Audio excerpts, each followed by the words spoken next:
My name is Anton Antokhin. I'm a Neurographica teacher, and I am here to talk with Alina Smolyansky. Alina is a fellow Neurographica teacher, but a lot more than a teacher. She's also been my inspiration. I'm looking at her classes and the range of her classes. Also, her blog. There's so much that you have as far as deep wisdom. So thank you for allowing for this interview, because I think this will be great for me personally to widen my knowledge of Neurographica, but also for everybody who is interested in Neurographica. Yes. I know you come from a different tradition, not really art at all. It's engineering, it's logic. Yes, I was raised an engineer and family of engineers, and that was my background. So it was much more reliable to become an engineer like my parents. So I did. And it's not like I regret it. I didn't know what to wish for. And then there was a spiritual quest for a long time. Mm-hmm. And that would led me to another part of me that artistic. And I became an artist, and life was very interesting at that time when I can afford to create without thinking about financial gain from that time. But I also needed to make more money, and I started looking for something else. And then I met Neurographica, or it met me. Just a meeting was a very opportunistic time. And I thought it was combining my artistic background with this psychological and spiritual component was wonderful. But my art, honestly, didn't help me at all. If anybody is interested in Neurographica, me being an artist is not a necessary thing. It's not a prerequisite to learn Neurographica, to learn and to use it for yourself. Yeah, I think that's a very important point, because I think sometimes people are, I feel threatened that maybe they need to be great artists or they need to know how to draw. But Neurographica is more of an, for me, an introspective tool, sort of a diagnostic tool.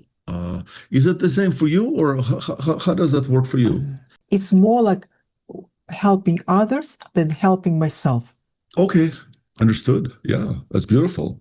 So when my students are successful, I'm so happy that for me, like, okay, drawing, it was good. I released some blog with something helped me. That's great.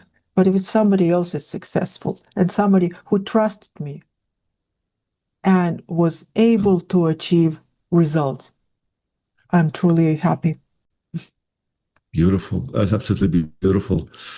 Yeah, I find the same inspiration also as a teacher in seeing others blossom around me. People just breaking through blocks and maturing and just moving forward with the energy that they are. And it's absolutely beautiful to watch. So I'm curious. You took this in your Neurographica class, and it's a 9-month-long class. There's 9 modules. Yeah. Is that remembering correctly? Yes, I took it. I submitted everything on time. Yes. There was one component, instructor's course with Neurographic, I completed on time. There was no delay, no extension. But at the end, we were allowed to take our coaching diploma a little bit longer. I don't think there's anybody who really managed to submit everything on time when it was 9 months. So, and there was a second extension, we were giving 3 months, and I think that those who were able completed on time. Beautiful. So it took 1 year. Altogether, from the beginning to end, it was 1 year. Yeah, it's a beautiful journey. And I wanted to actually maybe just kind of segue to people that maybe are interested in becoming instructors and teachers. What would you say to them? Is this something that you would encourage people to do? Is this something that you can make money with? How do you feel about this?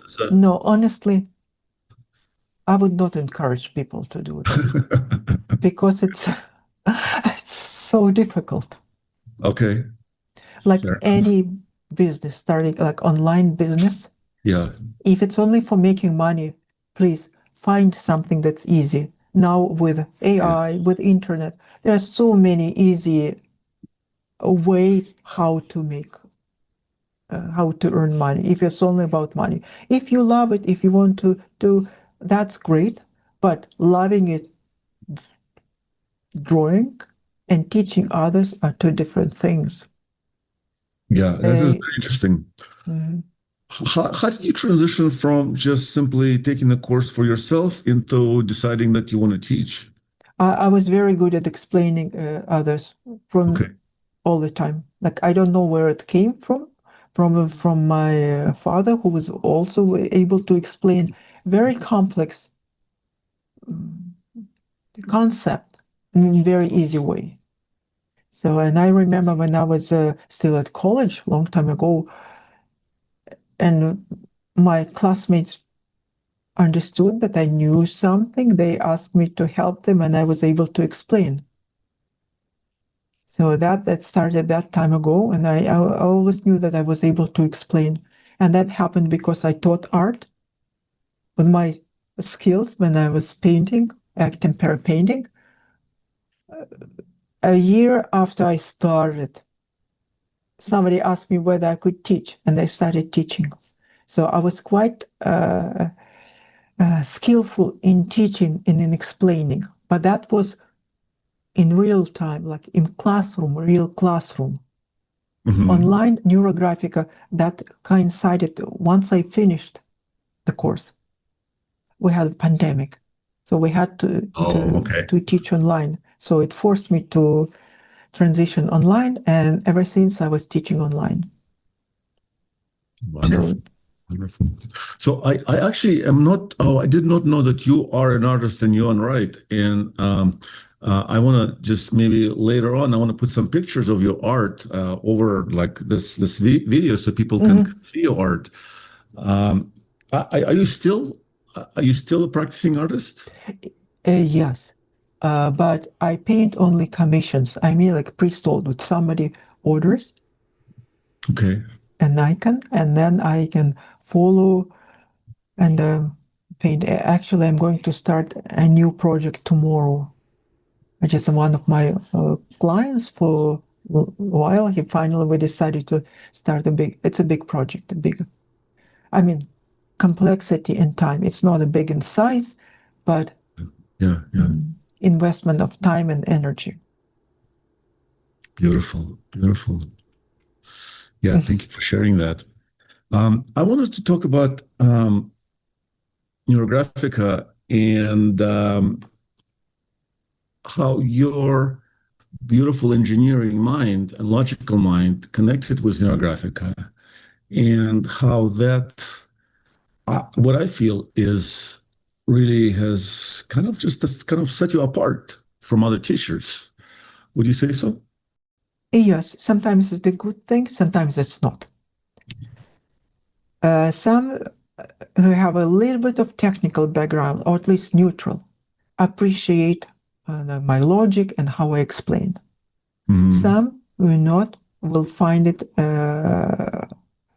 they don't like it, maybe. There are few of them, but I don't think it's directly related to me. But once they join the course and they find out what is real Neurographica, they may be quite disappointed. And if they submit an assignment, there's another category of people, and I offer my feedback, which is encouraging, but it could be with some suggestions. They may disappear and return. Understood. Yeah, it's interesting to watch students come to Neurographica, and some of them kind of immediately, naturally become just right away, just get it, and some kind of sort of struggle along, and it's a very kind of an individual. I mean, I think Neurographica is for everybody. Would you agree with this? Yes, I would say it's very easy to learn. Yes, theoretically is for everybody. But I would not recommend anyone who has any mental concerns. I mean, diagnosed issues, not like anxiety, not like small things, what we call it. But any mental concerns, I would not encourage them, because I can't be responsible for the results. It may magnify the emotional issues. So and it's better to do with a licensed psychologist or psychiatrist. Absolutely. Or at least licensed like professional art therapists who know what to do. Like, yes, we have a diploma, but not being a psychologist or have any degree in that area, I can suggest Neurographica as self-help, but not as instead of some treatment. Absolutely. Yeah, I always as myself, I see myself as a kind of an inspirational coach, or something that just somebody who encourages creativity. Encouraging creativity. Yeah. When many look for, I'm looking for myself, I want to discover myself, I want to recover my creativity, I want to, have quiet mind. Welcome, and not a problem. Yeah. So I know that, and I want to talk about your writing maybe a little bit later, but right now I just wanted to ask, you had some really great, amazing success stories with these students. Some really interesting journeys. Could you talk about these individuals, and how Neurographica helped them move through whatever they're working with? Yes, I do have. Luckily, I do have stories. Without mentioning names, I've seen progress. Like some individuals who've been with me for a few years, since not very beginning, but 22.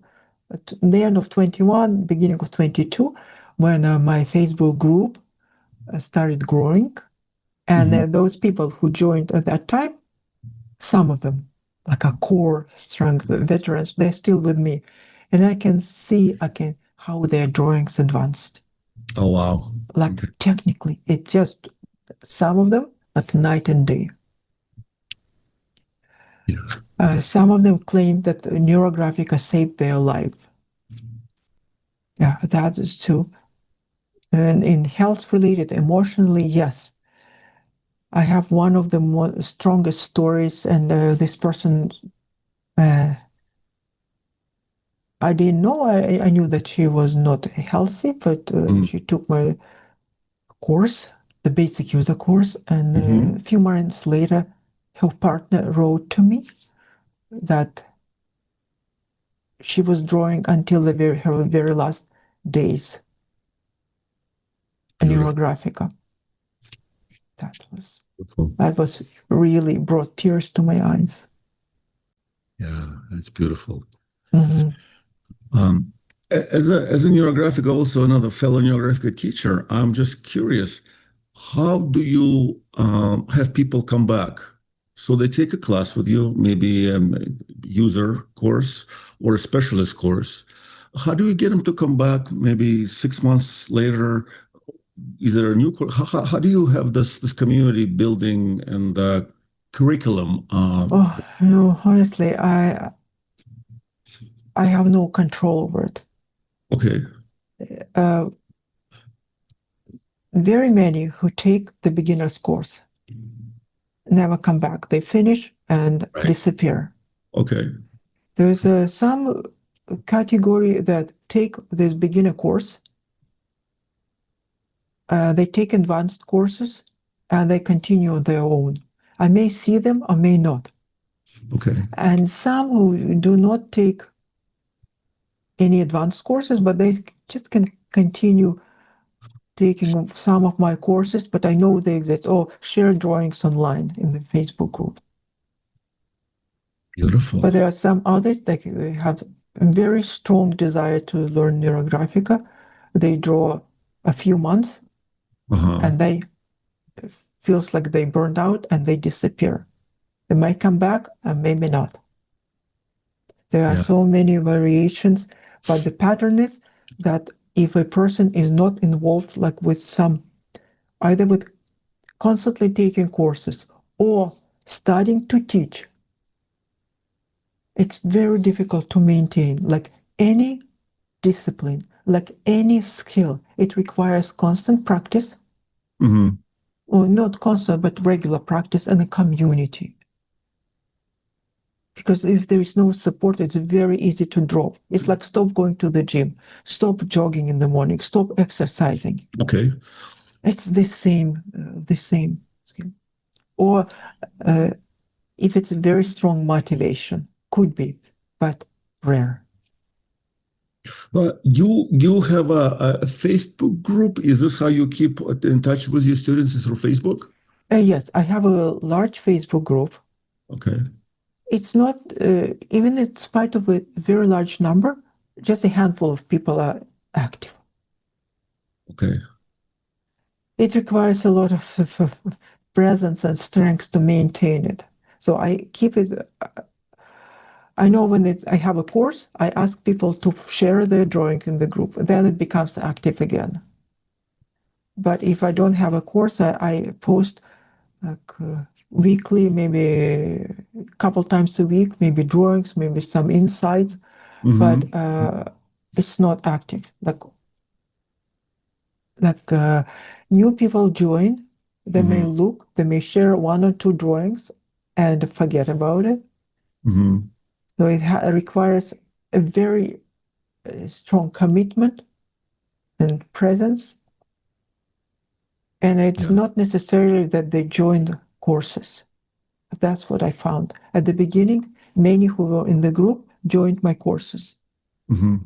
Now I see it very different, that very few who are in Facebook group join my courses. So they're part of the group. They're still doing Neurographica, but not necessarily taking your classes. They're just there. Yes, they're not taking my classes.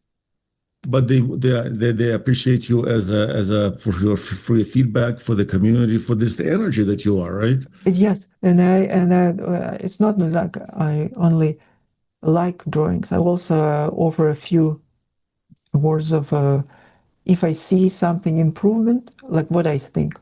It's just some suggestion. It's not improvement. If they feel like I can ask them, suggest, okay, do something about it. Yeah. To make to make it feel stronger, to make it feel present and. Yeah, absolutely. Yeah, I watched your class from last Tuesday, and you have this wonderful, just very just alive kind of an energy that I really appreciate about it. And this probably like just aside from Neurographica, that's probably just what you are and how you are as a person, right? Yes, and it's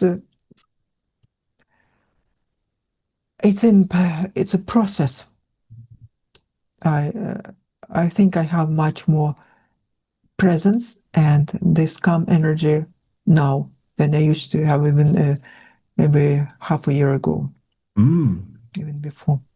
That's fascinating because I'm also always, I think all of us are looking to be more present, more mindful. And I know you talk about nature, being out in nature. I'm wondering what are some of your practices just to be alive and feel alive and be present?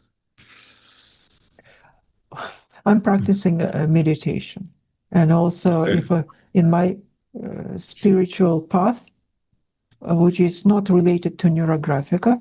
Well, it can be the practice when I do another time cannot be combined with neuro. Yeah, they do not contradict each other, but that level of awareness has to be maintained all the time. It has to be? Yes. Otherwise, so it becomes a habit. Okay. Of course, it's not like even with the reminders on my phone that I have, I'm still not able to focus on that, especially when I'm physical work, yes. Walking in nature, yes. But when I'm engaged with computer, with working online that requires my mental activity, it's not easy. So like almost I have to force myself. I have to stop doing everything and focus, remind myself of that presence and continue. But I'm not skillful enough to maintain that level of presence and mental work the same simultaneously. I think it is a very much of a sort of a something we cultivate as we maybe grow older. But I feel myself too, cultivating that peace of mind, cultivating that simply being okay, being here, being okay, being here, being peaceful with being here, alert attention. And I noticed that with you, it's definitely very much a beautiful presence that you have as well. So I just acknowledge Thank you. that. Thank you very much. Yeah. I wanted to ask maybe some people are new people to Neurographica. What would you recommend just as far as starting classes? Maybe just no classes, YouTube videos. What's the best path you think? I would recommend being very careful with YouTube videos because Okay. not everybody who presents Neurographica or rather neurographic art is the instructor. If you study Neurographica, suggest starting with a certified instructor. At least there is some degree of credibility and correct. At least they can teach correct way. To recommend a specific instructor, I wouldn't, because it's very much depends on personality, with whom you resonate. Absolutely. So that choosing, finding an instructor, and then choose. There are a few available who teach in English. Not all of them are native English speaking. They have a few. They have some others from other countries who teach in English. So finding the one whom you like the most, and try to take first free classes. Like I am sure they have all available on YouTube, like master classes, and then decided to enroll in the course. Okay. Because we do not, because Neurographica is intellectual property, so we do not tell everything or even half of it in free classes. I noticed that you are really a very talented writer. I was looking through your blog. You're a prolific and talented writer. Neurographica actually has a big component in journaling and writing. I mean, it's a nonverbal method, but it does have a verbal component. Can you talk about this and what it is for you, or maybe some guidance for others? That's true. That classical Neurographica assignments have to be submitted with a description where we do like self-reflection and process. What changed with us during the process of drawing, using stages from beginning to the end, and summarize our reflection at the end. Yes, but it's not part of me as a writer. I didn't like writing those reflections at all. Okay. So again, my writing didn't help me, or maybe it helped me to structure. But on the other hand, I had to translate anyway because I could write in English, but I couldn't write in Russian. Talk about your beautiful shirt. How did that shirt come about? Oh, so I decided to use.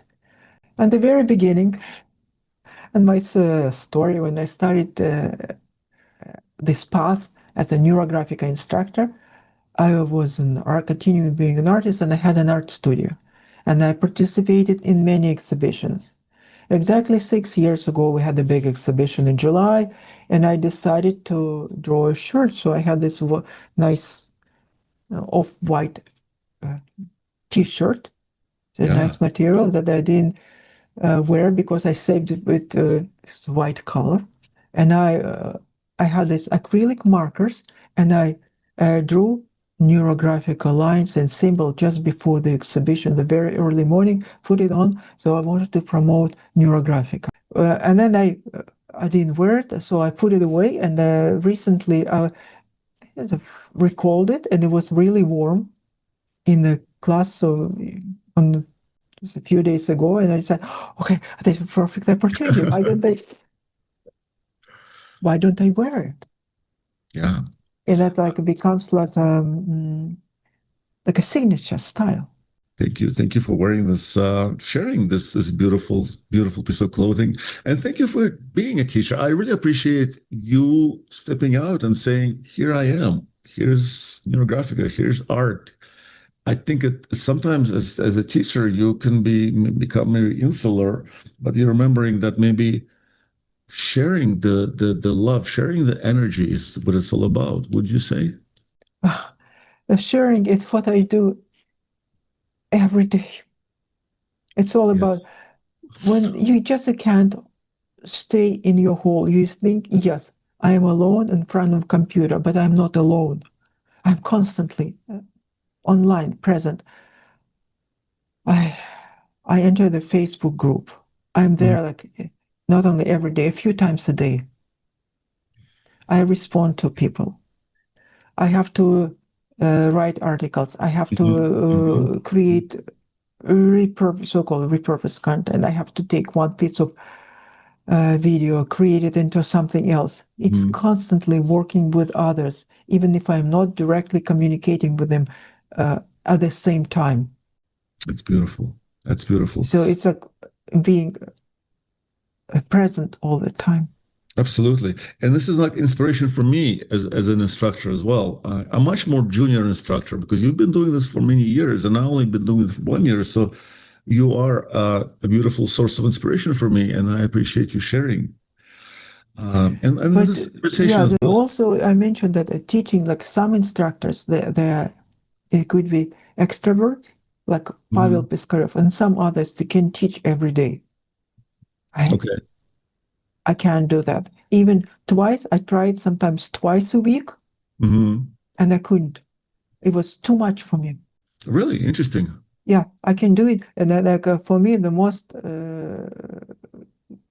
safe way is to teach once a week, Perfect. 1 day a week, Yeah. and I have to be very mindful how I space classes. So it's once a week. But at the same time, if I do not teach, like something happened that a break, especially Christmas time when I do not teach, something's missing. So it becomes like a routine that keeps me on my toes, like constantly prepared. Beautiful. So I don't want it to be like less frequent than once a week. So that cadence is just right, perfect for you, which is beautiful. But at the same time, but it takes time to prepare for the class, to get the class, to teach the class, then to post-production, video post-production. Yeah, yeah. So it's 2, sometimes 3 days. It's a lot of work, isn't it? It's a ton of work.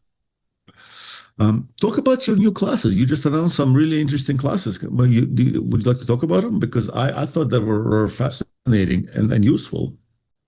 Yeah, so this class that I am offering now is the class that I offered in July was more just I put together a few neurographic techniques, known techniques, and then I decided to do another class based on a metaphor in August. And it's more the art of letting go. It's to do, and they're using the visual of part of the story of metaphor of a hot air balloon. So how it rises. First, it's secured, tethered to the ground with ropes. Before it's a time of inflation time, like filled with air, and it needs those ropes. It's secured. Yes. Then time to fly, it has to cut ropes. It can't fly and be in the ropes that many of us do in our lives. So we have to disconnect at some time. But also in the old style balloons, now it's more like regulated with air flow. Now, but I use this ballast, like sandbags, they were dropping. So you still carry them with you. Yes. In your basket. and you so get used to it that you don't remember that they are there with you, but we still have to drop them and they'll rise higher. So this idea of second stage, when they need to not only to cut the rope, but also like get rid of the burden that we carry, and of course flying with a inner flame, so adding more hot air to rise higher. Yes. And enjoying the flight being lighter. And some other, it's still under development, but that's the metaphor that I'm using for this year. It is absolutely beautiful. It's such a delicate dance, and I think we can learn to dance this dance better. Yes, it's like for a right personality, it's like it feels lighter because it doesn't look serious. It's like a game. It's like what I learned when I was younger, that it's much easier to explain something when you put it into a narrative. Yes. Like in the old days when we have mathematics, books and physics, they were explained through stories and geography and history. So there were books written specifically to help young minds to be interested in the topics. So I'm using something similar. And that was my first experience with such a class that was in winter time when I had the metaphor of a sailing ship, a tall ship, how it leaves the harbor safe, what it means to navigate deep water or next to the shore, and how you can get to the next port. Beautiful. I mean, it's really about that beautiful energy and sharing that energy that you are sharing. And I'm feeling right now just motivated to let go of things and do this dance. So thank you for that. Technique, yeah, I think technique really doesn't matter, does it? I mean, it's more of how you come to the table with what, right? Yeah, that's what I explained, that about anything that we do, what matters is our intention. Yes. The intention, if we're serious, if we want to get rid of something, we'll do. If we want to build something, we'll build. Well, a Neurographica is helpful because it can reinforce that intention. Yeah. But originally, if there is no intention, there is nothing to reinforce. Of course. Of course. So that's why we have topics in Neurographica, and I like calling them intention or inspiration. Talk a little bit more about this, because this is beautiful. Can you talk more about it? Well, all Neurographica, it was developed with a purpose to help people.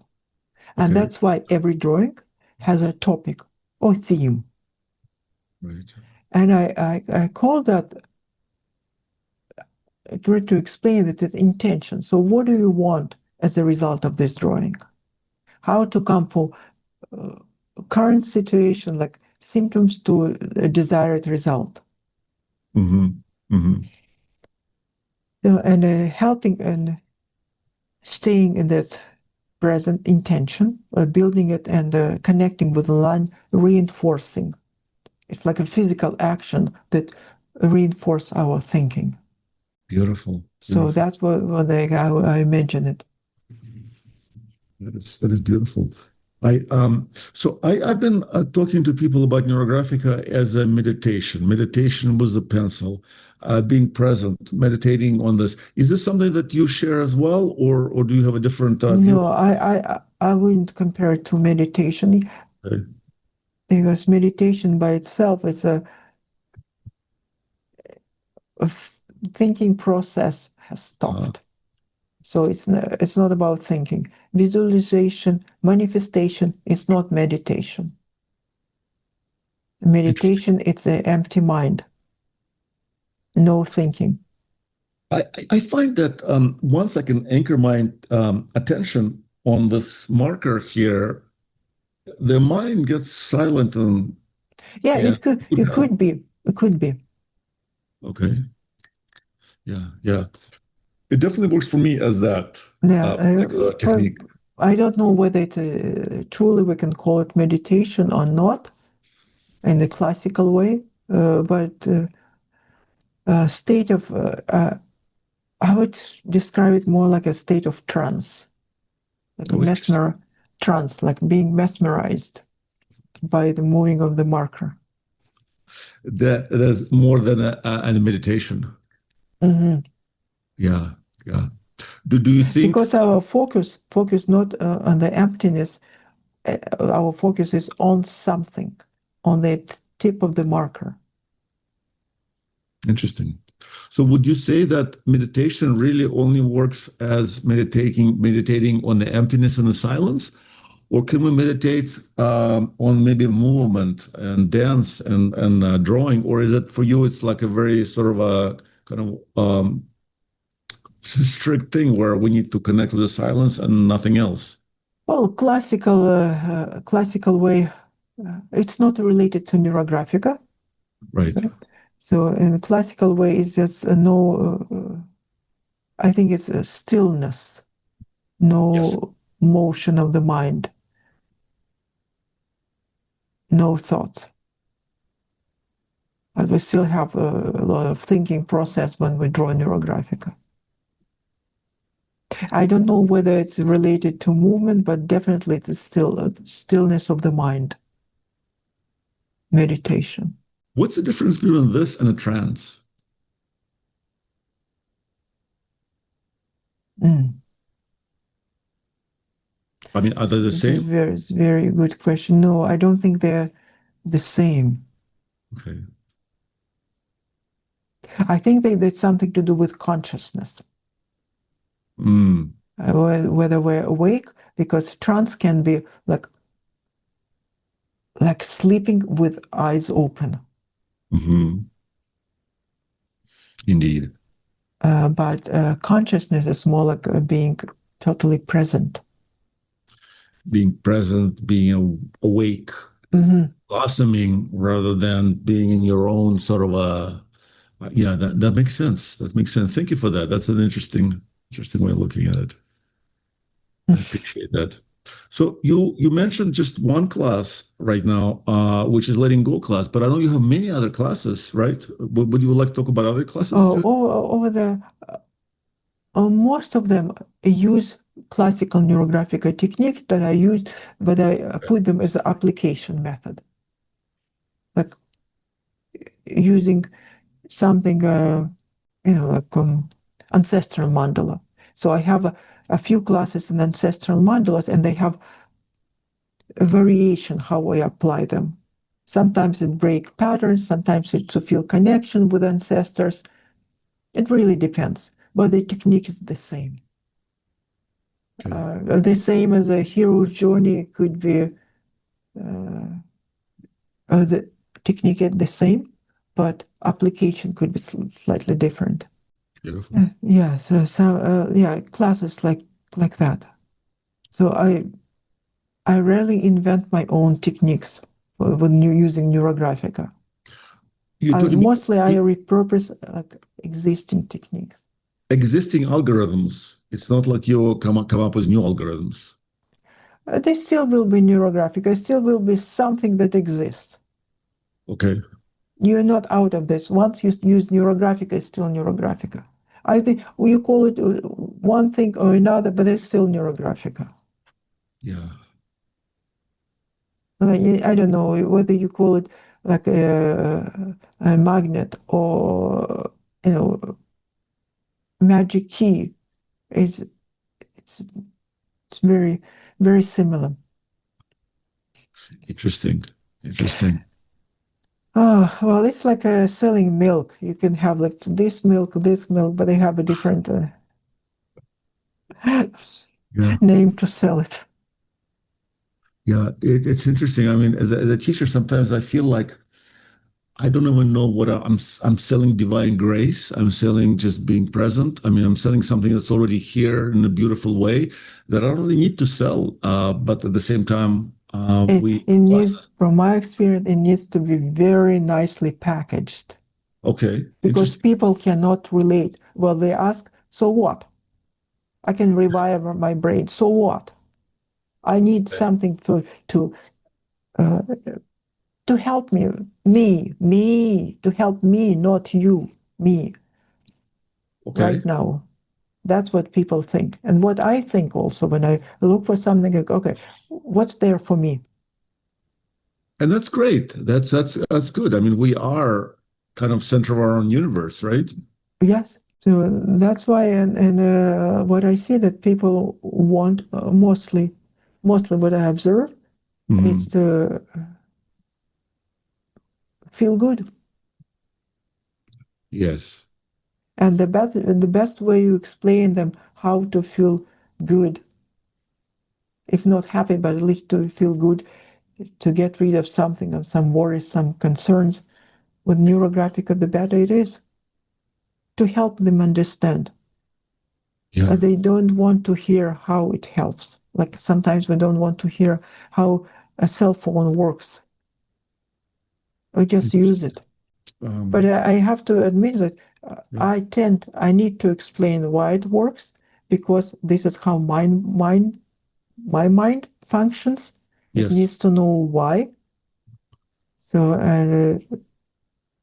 and I started explaining why. But sometimes it's too, for the majority of people, it's too much. They don't really care, you're saying, right? Yeah. They only care if they can resonate and find how it can help them. Yeah. What I found is Neurographica can resonate with just about everybody. Really, all the classes are accessible, friendly. At least that's how I feel. This Neurographica being like a kind of a maybe a new yoga in a way. You know, Yeah, go to yoga classes. I agree. It's very accessible. It's inexpensive because you Yes. can use any like simple markers and paper. Yes. It relatively it's easy to learn. Unlike some method, before you can learn them, like meditation, it takes long time to like Yeah. playing tennis or dance. It takes a long time to learn. Yes, it's possible to enjoy, but even I still need to be have a balance and some sense of rhythm. The music still requires them. In this sense, Neurographica is quite accessible. Doesn't require any special skills. Moreover, I've seen like some artists who try Neurographica and I go, oh my God, have you ever, sorry that, oh goodness, have you ever tried pencil, to draw with a pencil? Like some artist may not be as good in Neurographica. Yeah. Yeah. It's interesting. It may become even like an obstacle. Yeah, it could be. It could be. It's an individual journey for everybody. And yeah, I noticed some artists come to my classes, and there's like sometimes there's some kind of mental barriers, and Yes, exactly. Yeah, yeah, But sometimes, what it can be helpful if a person knows how to draw or paint, it's less intimidating when somebody mentions art and psychology. It's an art-based method. They will feel more comfortable to try it. yes, So that I find easy for those who know arts. makes sense. I'm curious for you and your materials. Do you use markers, pencils? Do you actually try pastels, or I mean, some people experimenting with all kinds of different. No, I use traditional markers Okay. and pencils. I don't have pastels. It's because I never tried pastels. I used paints, different kind of paints like watercolor, gouache, egg tempera, different kinds of temper. Very little acrylic, so that's what I'm familiar with the pencils and the ink and markers. Markers only because of Neurographica. So I use these simple tools. But I like Yes. watercolor pencils. Like they create nice transitions with watercolor pencils. For Neurographica. Yes, So first I draw them as pencils. I use them as dry pencils. Okay. And then if I want, I can activate them with water to create those transitions. Yeah. Not in every drawing, but yeah. I know your drawings have very beautiful blends, sort of like it starts gently and then there's a very, very beautiful sense of a flow. yeah, that's being an artist. Yeah. I'm more like painting. So I'm so used to blending colors and layering colors and transitions that I automatically do it in Neurographica, even if this is not required at all. But for my perception. I think traditional Neurographica, as Pavel Piskarev wanted it, is strictly markers and has to be very sort of the line has to be very distinct, strict, like a thought, like an electronic sort of a movement. It does not have to be diffused or blended. I think it's very much like personality. Okay. It feels like more restricted personality. It reflected in our drawing style. Yes. Like I have like colors gently like morph into each other, like blend with each other. If somebody is like, no, it's like mine, it's just a color from this side of the line forward. Like I had many students who said that, oh, can I just color within the lines? I can't do like you. So there's something in their minds preventing them to going over the line with pencils. Yes. Yeah. It is interesting. I think for some people, it's actually such a beautiful experience because I had this one student. She was a policeman in New Mexico, and all her life she was very, very just locked up type of a person. And when I asked her to do a catharsis, she couldn't.